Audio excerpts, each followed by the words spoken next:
Hey, welcome back. Let's see. Week 8, I think, right? So, wanted to talk about limiting beliefs this week because I've been thinking a lot about that and struggling with a few of my own, and knowing that we all do. We all struggle with limiting beliefs. We all have ideas that just hold us back and things that we were taught when we were young, that we learned from other people, from authority figures, whomever. Maybe we picked it up off of TV, who knows?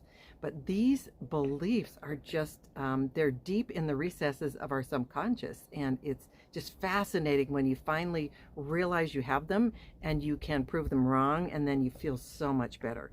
So that's the goal, right? With Get a Grip, is just to think better, to feel better, and to be better. So limiting beliefs. Let's see. What's one? Let's see.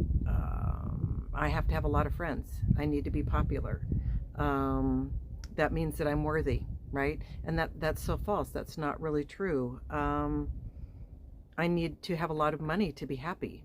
Well, money can provide freedoms and things like that, but it doesn't really guarantee happiness. Um, let's see, what are some other ones that we always have? Um, we always say in our family, you want to grow up and be big and have a big house and a big job, and really none of those things are really essential. I mean, they might be great, but they're not part of our necessities, I guess it is. So what is necessary, right? And so one of my limiting beliefs, which I crack up about it every time that I think about it, is I shouldn't go out every night of the week. Oh, really?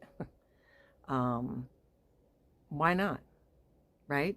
But what came of it, and I don't know if you've heard me talk about this, but it was the story of the three little pigs. And my dad always read that to us.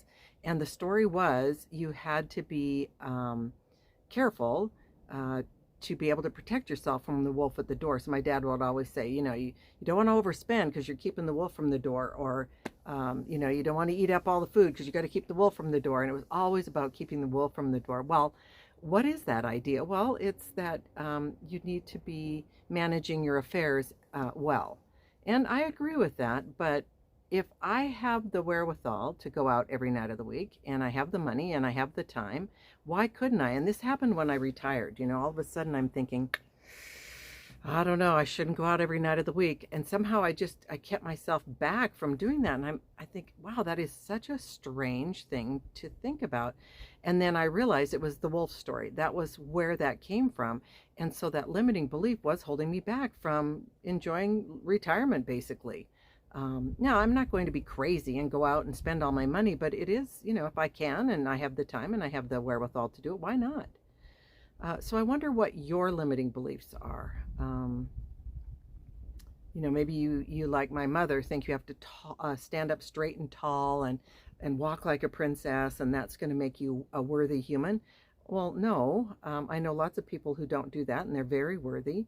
But those are those limiting beliefs. We were taught certain things. And this goes back to my idea of there are no rules. There's definitely laws, but there really aren't rules.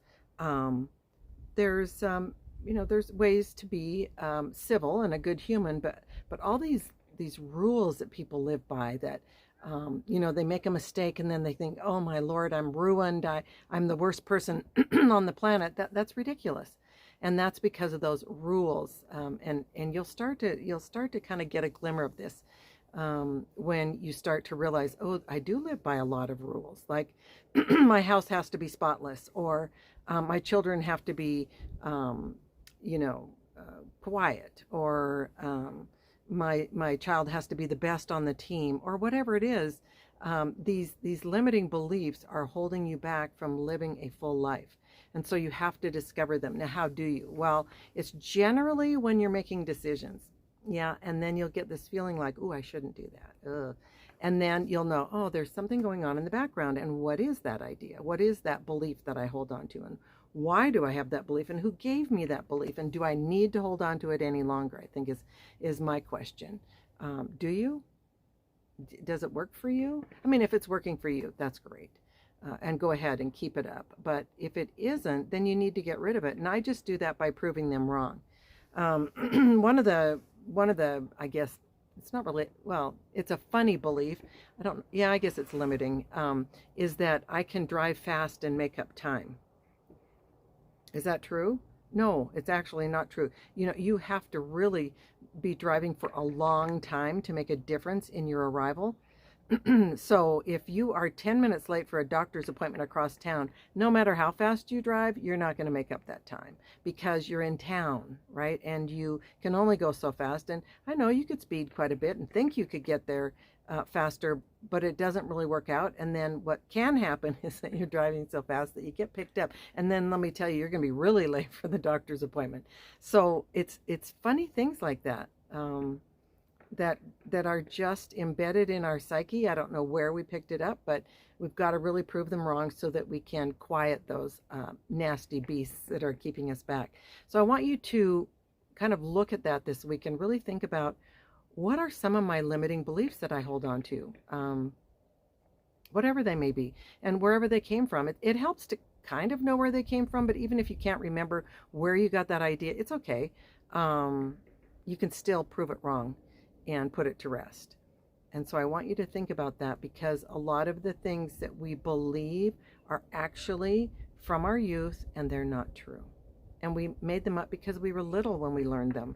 We were little when we watched the way life was, and then we made up reasons behind it. And so, we've got to restructure those because we're grown-ups now. So I want you to do that this week. Do the work for yourself, because this is all for you.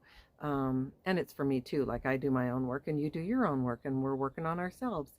And it's good stuff to do, because really at the end of the day, we want to live that life that we desire and deserve, right? You deserve a great life, and you deserve that sense of contentment that only comes when you have your thinking straightened out, because truly it is think better, be better, right? We need to think better first, because thinking creates feelings, and feelings create actions, and it starts with the thinking. So let's work on that. All right. And it's in the book. If you have the book, Get a Grip, written by me, then you can read all about limiting beliefs more in depth. You can also look them up online and figure out some of them that are there. And that there's classic ones, right? Very classic ones. It's not who you know. It's not what you know, but who you know. That's one of them. Let's see. What's another one like that? You have to have a lot of education in order to be successful. You have to know all about it before you can make a decision. Sort of. It used to be. I don't think it is anymore, but I should be married by 30 and have 2 kids. Or I have to have X number of dollars before I retire, or when I make this amount of money, I'll be happy. All those things are limiting beliefs. So give it a shot. I hope it goes well. I'm sure it will.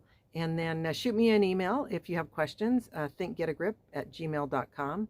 And let me know how it's going, right? I am interested, truly. And I want us all to be better and happier and more content. So good luck, and I'll talk to you later. Okay, bye.